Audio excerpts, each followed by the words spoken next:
On the evening of Thursday, March 5th, the Katherine River crossed 17.5 meters and kept climbing, the worst flooding to hit this Northern Territory town in 20 years, and the river has not peaked.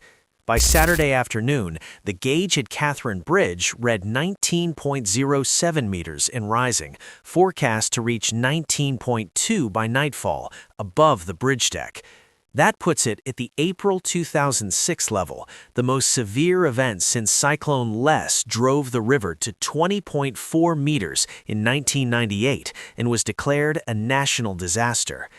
NT Chief Minister Leah Finiaro declared emergency situations across the Big Rivers region. Emergency shelters opened in 3 schools.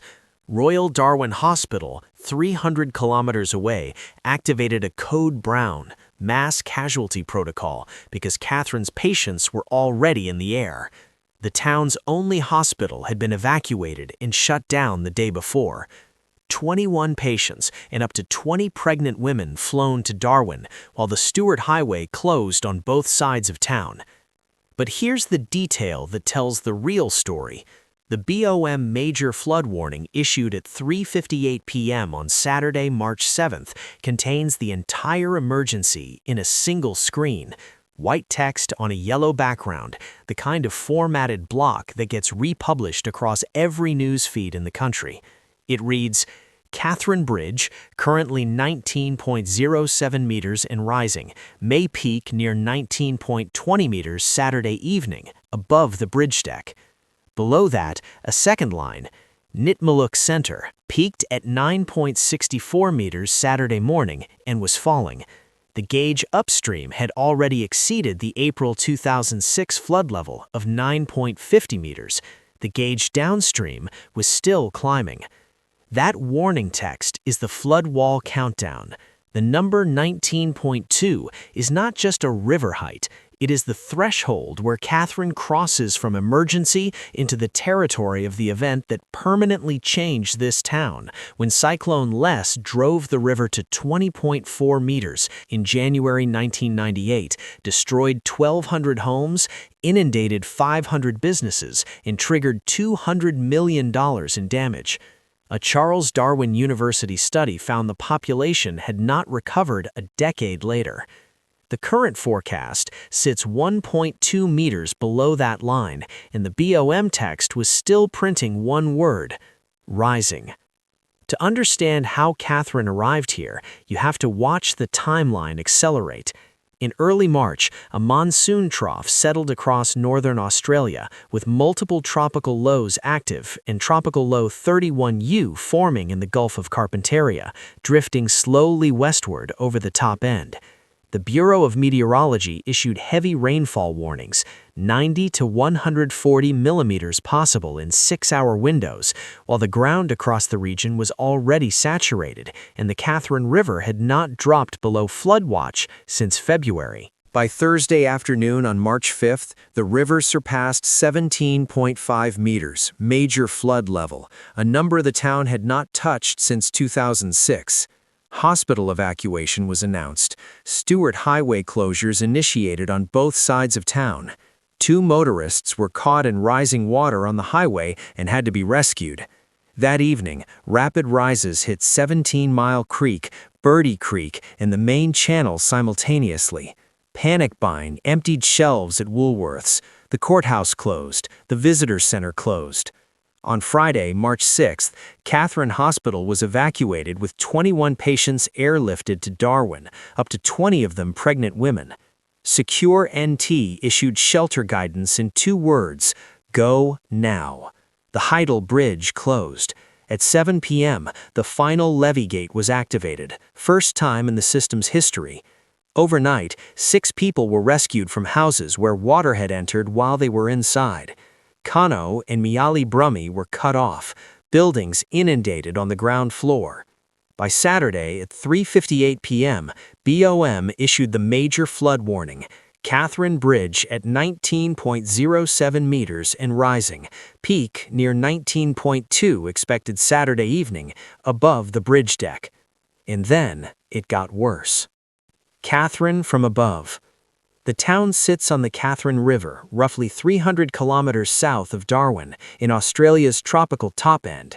Population around 6,300 in the town itself, roughly 26,000 across the broader region.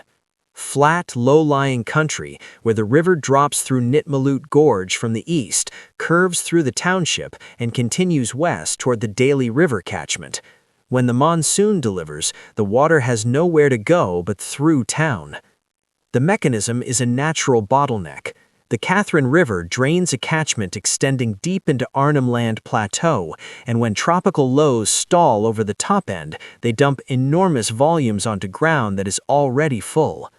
230 millimeters at Edith Falls Ridge in 24 hours, 218 at Upper Ferguson River, 161.5 at Daly River Police Station. Multiple creek systems, 17-Mile Creek, Birdie Creek, the main channel, all converge through the same township. BOM forecaster Shanna Gamble described the rainfall across the Daly catchment in one word: extraordinary. The river can rise meters in hours. Here is the problem that is not making headlines. While Katherine's main street was flooding, two remote Indigenous communities were being evacuated simultaneously by air. Nananai, on the Daly River, 400 people airlifted by 7 helicopters to Bachelor, then bus to Darwin Showgrounds. Yan Marianga, at Palua, 200 evacuated by 6 fixed-wing aircraft to Marasara Indoor Stadium in Darwin. The Daly River community had only just been repatriated home from a previous flood evacuation weeks earlier. Chief Minister Fino Yarrow confirmed it directly. They've just been repatriated back home and are now facing a significant flood again. BOM warned that Daly River levels are expected to far exceed previous records. Same houses, same river.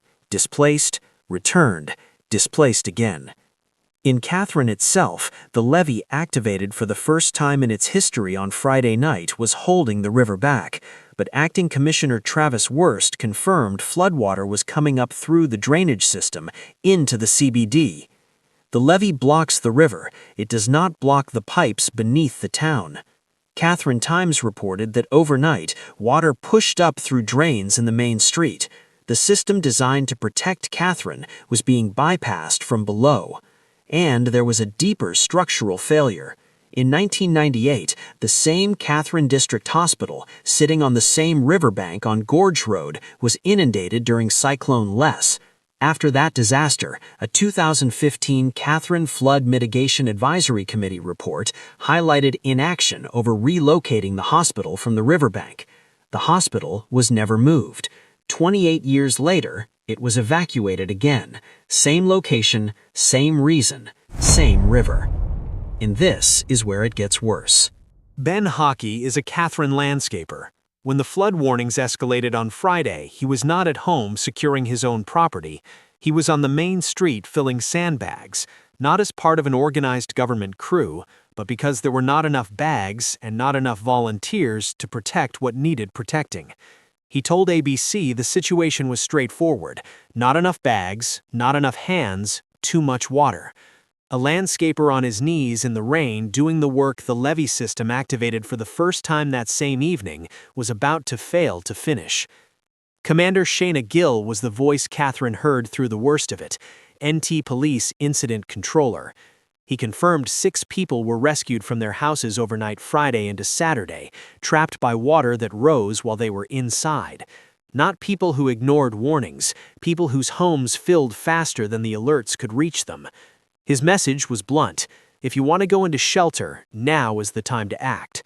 By Saturday morning, 377 people were sheltering in classrooms across 3 schools: Katherine High, McFarland Primary, and Casuarina Street Primary. In Darwin, Dr. John Zorbas, president of the AMA Northern Territory, confirmed Royal Darwin Hospital had activated a Code Brown mass casualty protocol, not because of a single disaster event at the hospital itself, but because an entire regional hospital's patient load had arrived in a single day. Darwin was absorbing Katherine's emergency because Katherine could no longer absorb its own. Secure NT warned residents to prepare for 72 hours without power or water. Utilities could not be restored until infrastructure could be physically reached. The water had to recede before the lights could come back on. Back at the BOM warning screen, the number kept climbing. As of Saturday evening, the Bureau of Meteorology maintains its major flood warning. Katherine River expected to peak near 19.20 meters and remain above major flood levels into Sunday. Shayna Gamble confirmed the Daly River catchment received extraordinary rainfall, and flood levels downstream are expected to far exceed previous records. The river will likely continue rising over the next week. Emergency declarations remain active for Katherine, Woogalaar, and Daly River. Stewart Highway closed. Hospital closed. 377 in shelters. Approximately 600 evacuated by air from 2 remote communities. Power outages continuing. The levee holds against the river. It does not hold against the drainage system beneath the streets. Commander Gill's assessment has not changed. The whole of Katherine is under threat now. Its houses under threat. Its houses underwater. How do you tell a town of 6,300 people that their only hospital has been evacuated, their highway is closed on both sides, and the river beneath the bridge is still rising? How do you tell the Daly River community repatriated home just weeks ago after a previous flood evacuation that the water this time is expected to far exceed previous levels and they're being airlifted out again? If the levee system activated for the first time in its history cannot stop water from rising through the drainage pipes beneath the town, and the hospital recommended for relocation 28 years ago is being evacuated from the same riverbank for the same reason, what exactly has changed? The BOM major flood warning issued at 3:58 p.m. on Saturday, March 7th, reads Katherine Bridge, currently 19.07 meters and rising, may peak near 19.20 meters Saturday evening above the bridge deck. The river has not peaked. The hospital has not reopened, and the warning text is still printing the word rising.